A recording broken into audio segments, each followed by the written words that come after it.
नमस्कार दोस्तों, अगर हम एक कोई बार भी फिर काम से करते आपका हैं तो स्वागत है हमें मेरे ऊर्जा YouTube की चैनल बहुत ज्यादा कल्याण जरूरत दृष्टि होती में। है।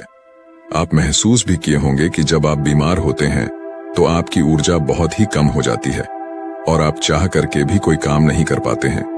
आप दिन रात बिस्तर पर ही लेटे रहते हैं और आपका बिस्तर पर से उठने का मन ही नहीं करता।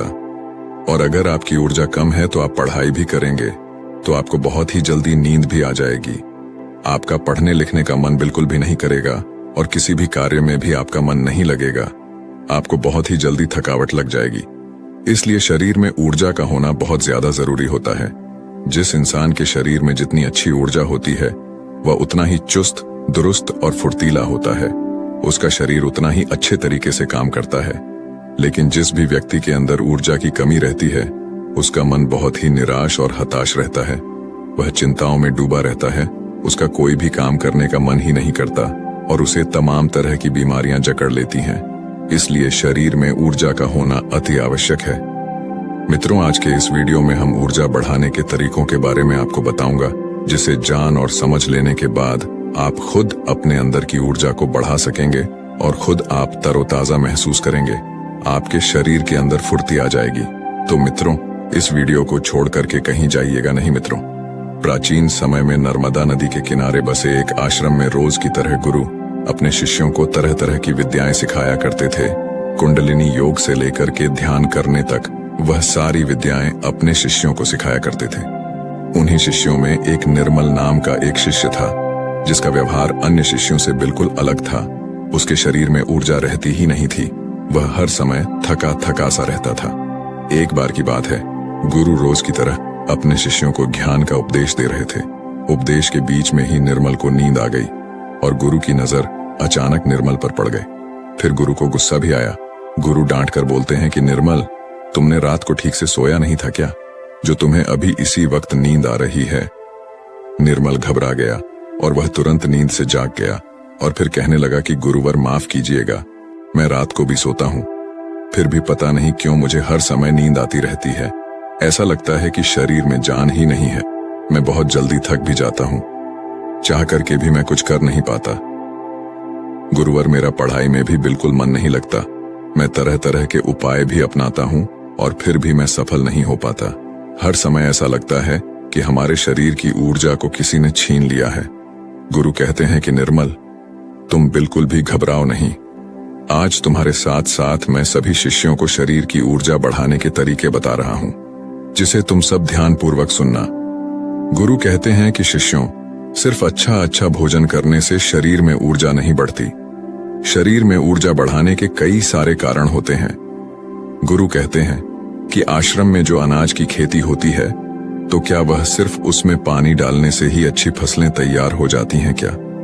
सभी शिष्य कहते हैं कि नहीं गुरुवर, उसमें तो खाद माटी के साथ साथ तमाम चीजें डालनी पड़ती हैं, तब जाकर के फसल अच्छी तैयार होती है।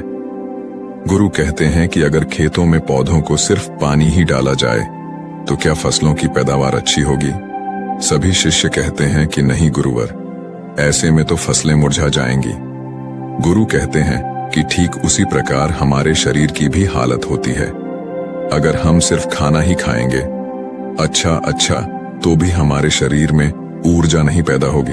अच्छी ऊर्जा पैदा करने के लिए कई सारे तरीके होते हैं। उनमें पहला तरीका है कम खाने की आदत डालो।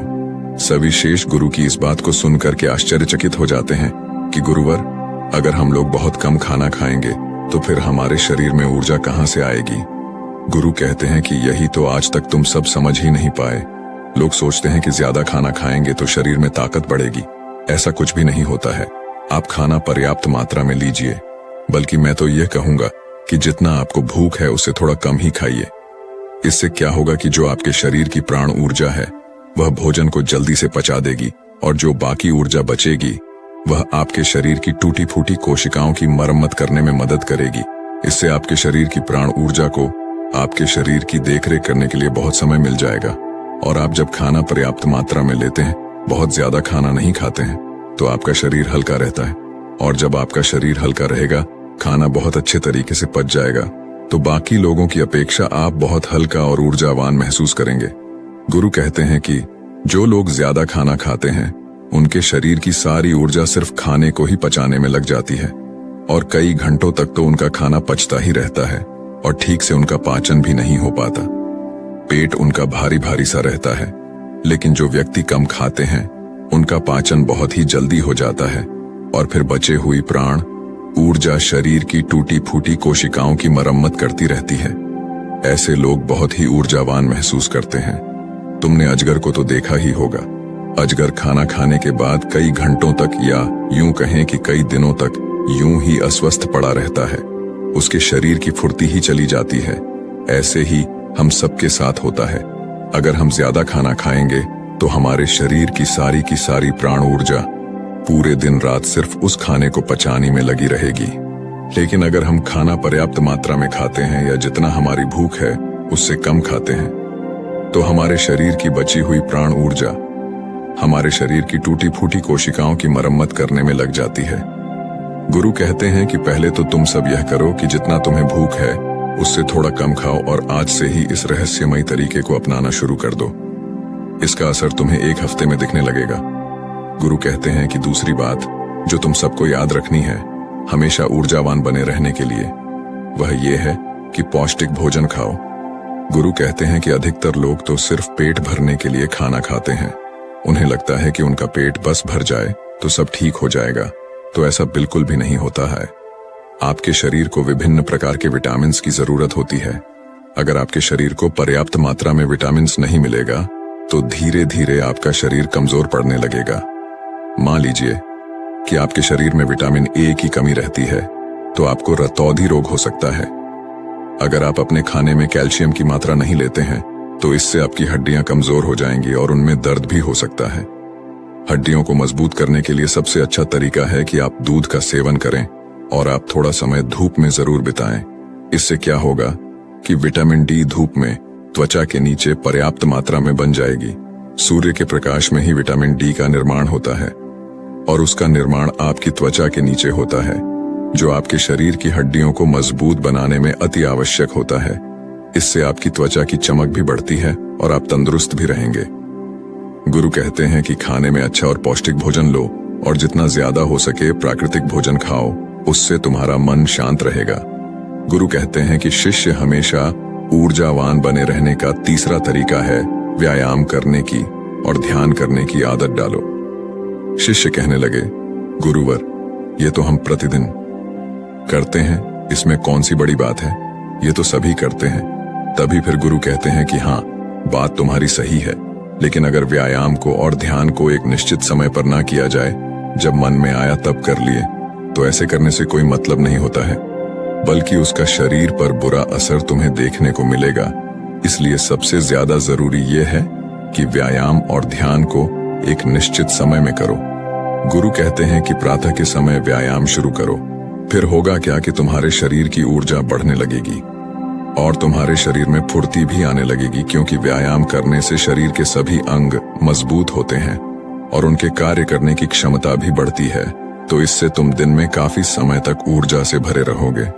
ऊर्जावान महसूस करोगे। जब धीरे धीरे ऊर्जा घटने लगेगी तो फिर अगला दिन आ जाएगा, तो तुम अगले दिन ठीक उसी समय पर व्यायाम करना, तुम्हारा शरीर ऊर्जा से भरा रहेगा। लेकिन सबसे ज्यादा जरूरी यह है कि व्यायाम और ध्यान को एक निश्चित समय पर करना, तभी इसका प्रभाव तुम्हें देखने को मिलेगा। और प्रतिदिन तुम सुबह और रात को जब सोने जाओ तो ध्यान में लीन हो जाओ। ध्यान की ताकत बहुत ही ज्यादा बड़ी होती है। ध्यान से तुम खुद के मन और मस्तिष्क को काबू में कर सकते हो। ध्यान से तुम्हारे शरीर की प्रक्रिया अच्छे तरीके से चलेगी। ध्यान में बहुत ताकत होती है। तुम सुबह और ध्यान की गहराइयों में जरूर जाना। गुरु कहते हैं कि शिष्यों, चौथा उपाय है अपने शरीर की ऊर्जा बढ़ाने का। वह यह है कि तुम्हें चिंता को अपने वश में करना होगा।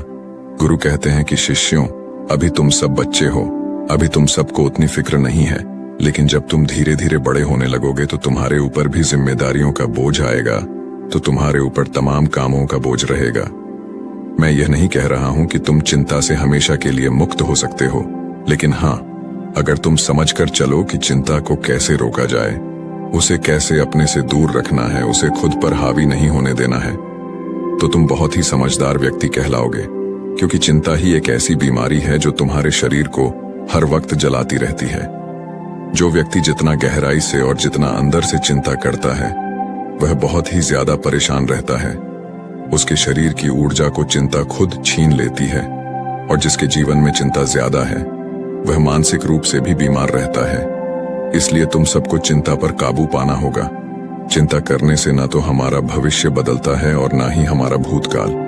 चिंता सिर्फ और सिर्फ हमारे शरीर को हमसे छीन ले जाती है, हमारे सुख चैन को हमसे छीन ले जाती है। इसलिए जिस चीज को लेकर तुम्हें चिंता हो रही है, एक बार गौर से ध्यान में बैठ करके उसे देखने की कोशिश करो कि क्या वाकई में वह बात चिंता करने लायक है कि या नहीं। तब तुम पाओगे कि तुम 70 से 80% तो चिंता बेफजूल की बातों को लेकर के सोच रहे हो, जिनका कि वास्तव में कोई मतलब नहीं है। जिस भी बात को तुम जितना ज्यादा पकड़ कर रखोगे वह बात तुम्हें बहुत ही ज्यादा सताएगी। इसलिए जो हो रहा है उसे होने दो, क्योंकि अगर तुम्हारा शरीर स्वस्थ रहेगा, तुम ऊर्जावान बने रहोगे, तो तुम चिंता से भी निपट लोगे। इसीलिए शिष्यों, अगर तुम्हें ऊर्जावान बने रहना है तो चिंता को अपने काबू में करना होगा। और इसके लिए आप प्रतिदिन ध्यान और व्यायाम की क्रिया जरूर शुरू करो। गुरु कहते हैं कि हमेशा ऊर्जावान बने रहने का 5वां नियम है, समय की गति के अनुसार चलो। शिष्य कहते हैं कि गुरुवर, यह बात कुछ ज्यादा समझ में नहीं आ रही है कि समय की गति के अनुसार क्या होता है। गुरु कहते हैं कि जब सुबह होती है तो चिड़ियां चहचहाने लगती हैं, पौधों के फूल खिल जाते हैं, पत्तियां हरी भरी हो जाती हैं, वह भी सूर्य के प्रकाश में अपने भोजन का निर्माण करने लगती है, कलियां भी खिलने लगती हैं और चारों तरफ पेड़ पौधे ऊर्जा से भर जाते हैं। इसी प्रकार तुम्हारा शरीर भी होता है। अगर सूर्य निकलने से पहले तुम नहीं उठते हो बिस्तर से, तो तुम्हारे शरीर की ऊर्जा कम होने लगती है। प्रकृति के साथ खुद को तालमेल बनाकर चलो। जब सूर्य उगता है उससे पहले तुम सब अपने बिस्तर से उठ जाओ, और जब सूर्य अस्त होने लगता है तो उस समय भी तुम सब सोने चले जाओ। अगर तुम सब सही काम को सही समय पर करते हो तो तुम्हारा शरीर हमेशा ऊर्जावान बना रहेगा। जो व्यक्ति आलसी होता है, सूर्य निकलने के बाद उठता है और रात भर जागता रहता है, दिन में सोता रहता है, तो उसके शरीर की ऊर्जा छीड़ होने लगती है। क्योंकि अगर तुम प्रकृति के साथ खुद को तालमेल बैठाकर नहीं चलोगे तो तुम्हारे शरीर की ऊर्जा कम होने लगेगी। इसलिए अपने सभी कार्यों को समय के अनुसार करो। जब तुम समय के अनुसार कार्य को करोगे तो तुम्हारा शरीर भी स्वस्थ रहेगा और तुम्हें कार्य करने की चिंता भी नहीं रहेगी, क्योंकि तुमने अपने कार्य को सही समय पर कर लिया। कुछ लोगों को नींद रात में इसलिए नहीं आती है क्योंकि एक तो चिंता उन्हें बहुत सताती रहती है और दूसरी बात यह है कि वह समय के अनुसार चलते भी नहीं। इसलिए अगर तुम्हें लंबी जिंदगी जीना है तो अपने कार्यों को समय के अनुसार करो। गुरु कहते हैं कि हमेशा ऊर्जावान बने रहने का 6ठा नियम है, खुद पर ध्यान दो। गुरु कहते हैं कि यह बहुत ही शक्तिशाली नियम है। खुद पर ध्यान देने का मतलब यह है कि तुम सब खुद से खुद को प्यार करो, खुद के लिए अच्छा सोचो। कई बार होता है कि कुछ लोग दूसरों की जिंदगी से बहुत ही ज्यादा निराश रहते हैं। अगर कोई दूसरा विकास कर रहा है तो उससे बहुत ही ज्यादा परेशान रहते हैं। उससे उनके अंदर जलन की भावना उत्पन्न होने लगती है, और जो व्यक्ति दूसरों के विकास से दुखी रहता है तो उसके अंदर जलन की भावना पैदा हो जाती है, तो धीरे धीरे उसका शरीर ऊर्जा से छीड़ होने लगता है। इसलिए दूसरों पर ध्यान देने की बजाय खुद पर ध्यान दो, खुद को बेहतर बनाने में लग जाओ। जब तुम पूरी ऊर्जा के साथ खुद को बेहतर बनाने में लगोगे तो तुम्हारे कार्य जरूर सफल होंगे।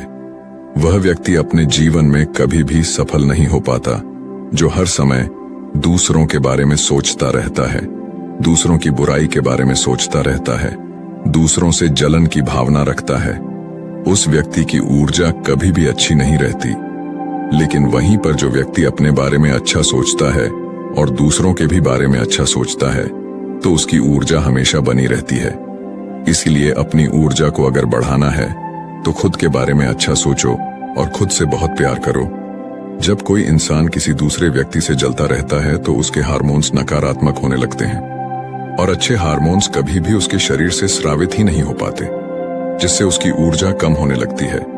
लेकिन वहीं पर जो व्यक्ति अच्छा सोचता है, पॉजिटिव रहता है, तो उसके शरीर के सभी हार्मोन्स सकारात्मक तरीके से निकलते रहते हैं, जिससे उसके शरीर में ऊर्जा बनी रहती है। गुरु कहते हैं कि हमेशा ऊर्जावान बने रहने का 7वां नियम है, सकारात्मक रहें। कैसी भी सिचुएशन तुम्हारी जिंदगी में आ जाए, तुम्हें हमेशा सकारात्मक बने रहना होगा। जो व्यक्ति जितना ज्यादा सकारात्मक होता है उसकी सोच उतनी ही ज्यादा सकारात्मक होती है। वह उतना ही अच्छे तरीके से परेशानियों से निपट सकता है। लेकिन जिसके दिमाग में हमेशा नकारात्मक बातें ही भरी रहती हैं, वह नकारात्मक बातें ही सोचता रहता है, तो उसकी ऊर्जा लगातार नीचे की तरफ बहती रहती है, जिससे उसके शरीर की ऊर्जा धीरे धीरे क्षीण होने लगती है। लेकिन जिस भी व्यक्ति के अंदर सकारात्मक भावनाएं पैदा होती हैं, सकारात्मक बातें वह सोचता है, तो उसके अंदर की ऊर्जा ऊपर की तरफ बहती है। और जब ऊर्जा ऊपर की तरफ बहती है तो वह किसी भी कार्य पर, किसी भी तत्व पर बहुत ही अच्छे तरीके से सोच पाता है। और जब वह किसी कार्य को करता है तो उसमें वह सफल जरूर होता है। इसीलिए शिष्यों, हमेशा सकारात्मक बने रहना बहुत ज्यादा जरूरी होता है। जरूरी नहीं कि हर पल आप सकारात्मक ही रहे, लेकिन अगर आपकी सोच सकारात्मक है तो आप तमाम तरह की मुश्किलों से पार पा सकते हैं, मुश्किलों को अपनी जिंदगी से हरा सकते हैं। इसीलिए सकारात्मक सोच के साथ आगे बढ़ने का प्रयास जरूर करो। गुरु कहते हैं कि शिष्यों, यह 7 नियम अगर तुम सब अपना लेते हो तो तुम्हारे शरीर की ऊर्जा कभी भी कम नहीं होगी। हमेशा तुम ऊर्जावान बने रहोगे और निर्मल। तुम तो मेरी ये 7 बातें आज से ही अपनाना शुरू करो, और अभी से, ताकि तुम्हारे शरीर की ऊर्जा ऊपर की तरफ बहे और तुम सकारात्मक सोच सको। जब तुम्हारे शरीर की ऊर्जा ऊपर की तरफ बहेगी तो तुम्हें नींद भी समय पर आएगी। हर पल तुम्हें नींद नहीं आएगी और तुम्हारा शरीर ऊर्जा से भरा रहेगा। गुरु यह 7 नियम बताकर के शांत हो जाते हैं। तभी सभी शिष्य खड़े होते हैं और गुरु को प्रणाम करते हैं और उनका धन्यवाद अदा करते हैं, और सब लोग अपने अपने कार्यों पर वापस लग जाते हैं। तो दोस्तों, उम्मीद है इस वीडियो से आपको काफी कुछ सीखने को मिला।